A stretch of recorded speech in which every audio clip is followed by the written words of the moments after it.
Alright, let's do this.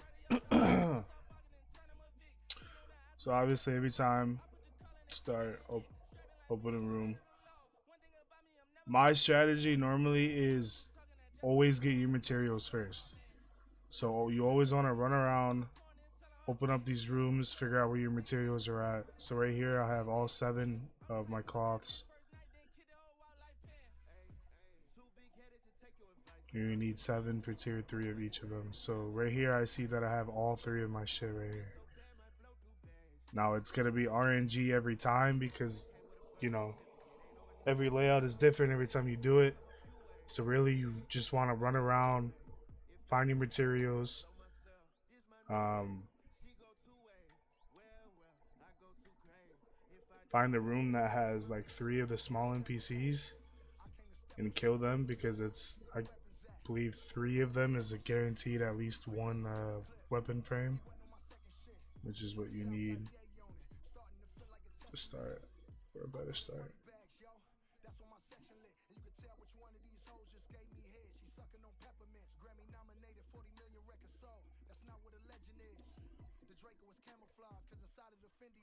Now I don't really need to kill the rest of them. I just wanted to kill another one to see if I can get lucky with a another teleport crystal. So I'm here just running to gather the rest of my materials.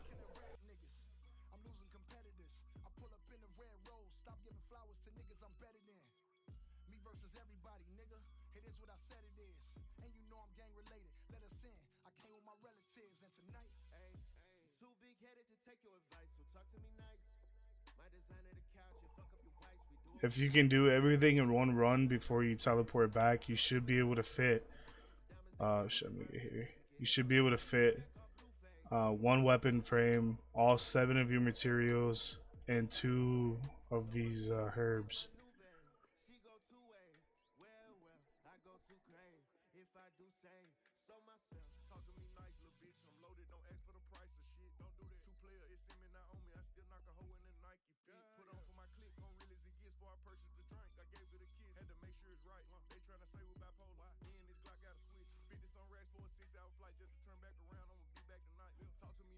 So what I did here, I just made my tier 1 shits because that's really all I had the enough shards for. Also made all 4 of the pots. You don't really need 4 for regular gauntlet, but I'm just showing you shit for corrupted. Now if you have time, you can sit here and do this.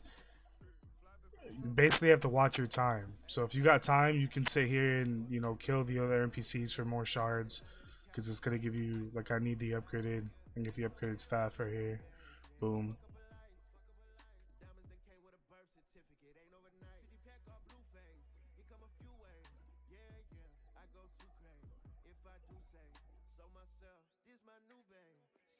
But now I can start looking for fish, and you start looking for tier 3 bosses.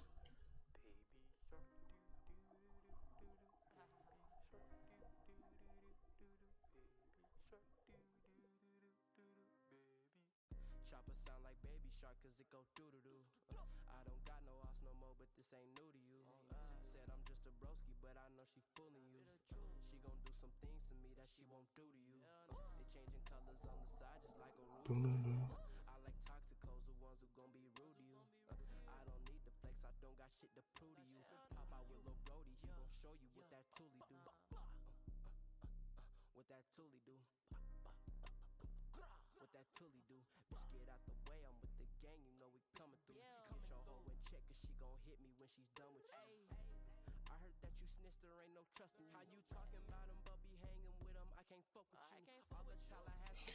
And it's really all RNG on what bosses you have, and depending on your stats, if you have like higher strength and you know, piety, I would use the halberd.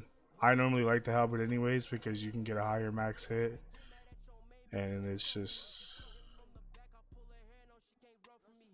hold on, easier to do.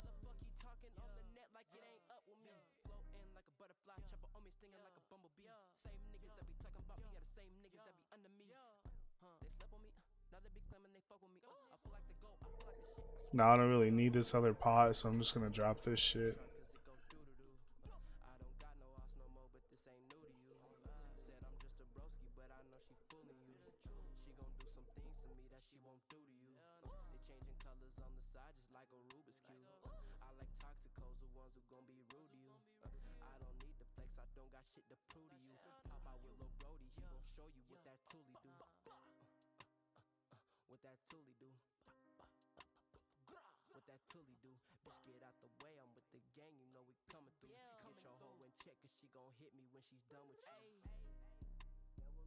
This is taking for fucking ever. Come on, thank you.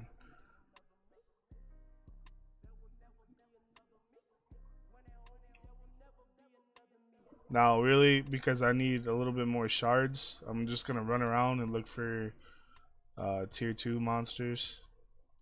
Because they normally drop like 750 to 100 of them at a time.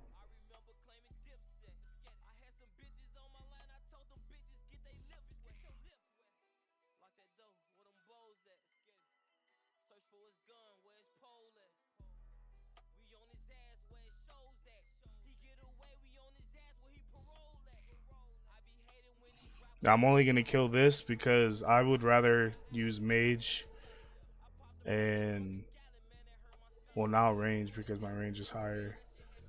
So I should be fine after this.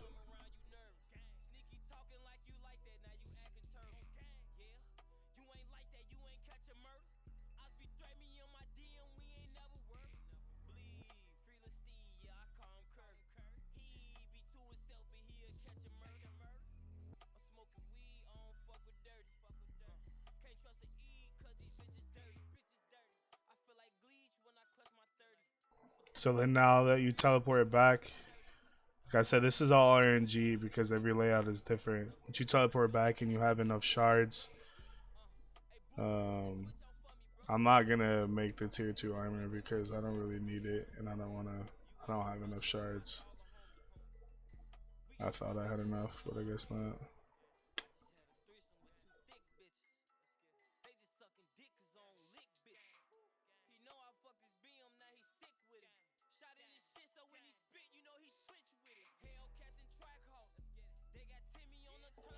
But that's basically it for the strategy. Your first go around the rooms, you only want to be looking for your materials. You also want to be looking for the smaller NPCs, um, because, like I said, you need that one weapon frame. Once you get that one weapon frame, if you have a little bit of shards already and you're really close to this home area, you can run back, make your first staff.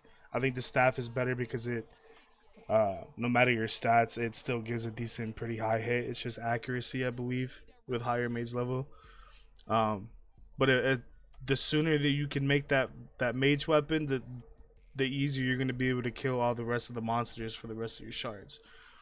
So the first go around, you want to be looking for your materials. Eventually, if you're just doing regular gauntlet, you're going to be able to get by with only doing tier 1 armor. So you're only going to need your 3 materials of each kind.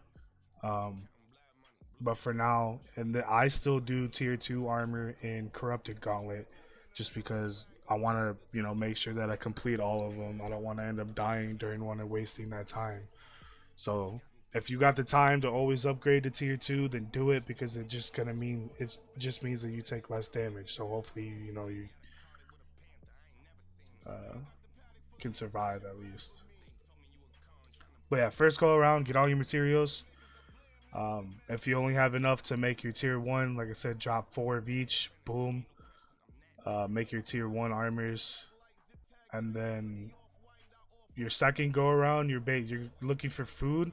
And you're also looking for tier 3 bosses because you want your 2 tier 3 weapons.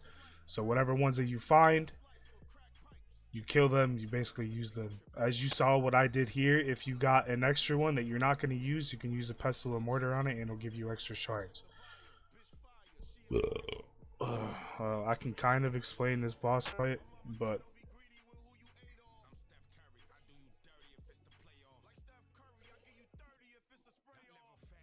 Every fourth attack that she does, she changes from range to mage. So right now she's changing to mage. Every 5 attacks you do, her prayer changes. During her mage during her mage attacks, she can send out one just like that. That turns off your prayer. But every time she stomps on the ground, that's how you know she's gonna change uh, what attack she's doing. Like that animation she just did right there. You're basically just running around the tornadoes to not get hit by them.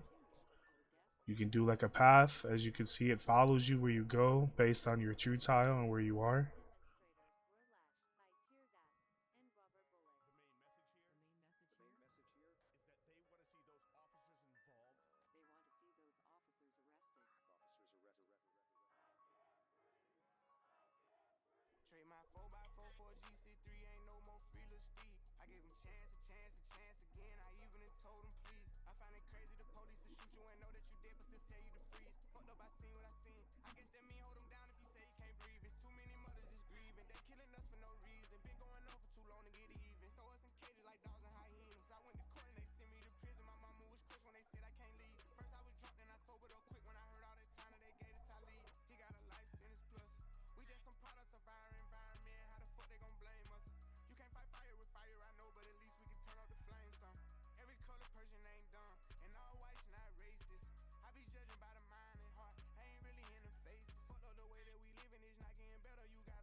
I know there's a lot of things to watch during that. You just gotta take it one step at a time. You gotta dodge the tornadoes, or you can run around the open green space that's available for you, and they'll follow. You can also run through them um, if you tick manipulate it. I'm not positive how many ticks, but I want to say at least 2 or 3 squares. You can run through the tornadoes like directly at them. Um, but that's more something you learn like down the road. But for now, just dodge where they're coming from, and then you also have to watch the ground as well too after it changes. You don't want to step on the red shit, or in that case, in that room, the blue, the orange.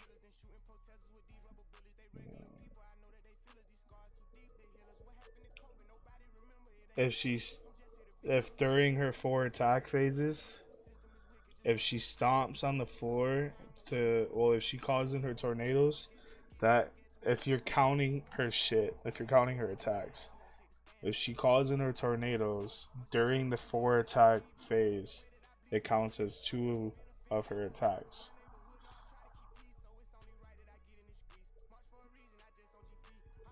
That will also be for future knowledge.